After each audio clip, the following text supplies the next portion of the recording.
ఇప్పుడు కేవలం 7,999 up to 10 kgs వరకు బరువు తగ్గి అధిక బరువు నుంచి వచ్చే ప్రధాన సమస్యలను దూరం చేసుకోండి.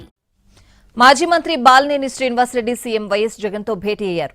సుదీర్ఘ చర్చల తర్వాత ఆయన ఏం మాట్లాడకుండానే వెళ్లిపోయారు. దీంతో ఆయన వైఖరి ఏమిటన్నది ఆసక్తికరంగా మారింది. మాజీ మంత్రి బాలినేని శ్రీనివాసరెడ్డికి సీఎం వైఎస్ జగన్ నుంచి పిలుపు రావడంతో సీఎంఓకి వచ్చి కలిశారు. కొంతకాలంగా బాలినేని శ్రీనివాసరెడ్డి అసంతృప్తితో ఉన్నట్లు ప్రచారం జరుగుతోంది. ఒంగోలు ఎంపీ సీటు మాగుంట శ్రీనివాసరెడ్డికి ఇవ్వాలని బాలినేని పట్టుబడుతున్నారు.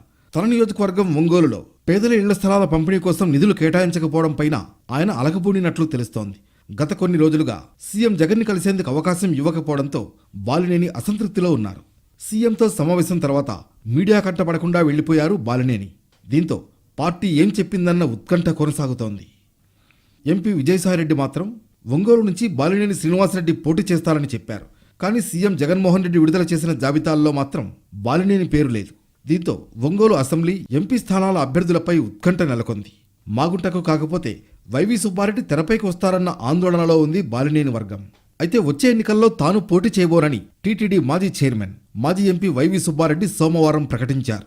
సంక్రాంతి సందర్భంగా ఒంగోలు వచ్చిన ఆయన మీడియాతో మాట్లాడారు. గెలుపు అవకాశాలు లేని వారికి టికెట్లు కేటాయించే ప్రసక్తే లేదన్నారు. తాను ఒంగోలు నుంచి పోటీ చేయదలిస్తే గత ఎన్నికల్లోనే చేసేవాడినని, ప్రత్యక్ష రాజకీయాలకు దూరంగా ఉంటూ పార్టీ పనులు పర్యవేక్షిస్తున్నట్లు సుబ్బారెడ్డి చెప్పారు.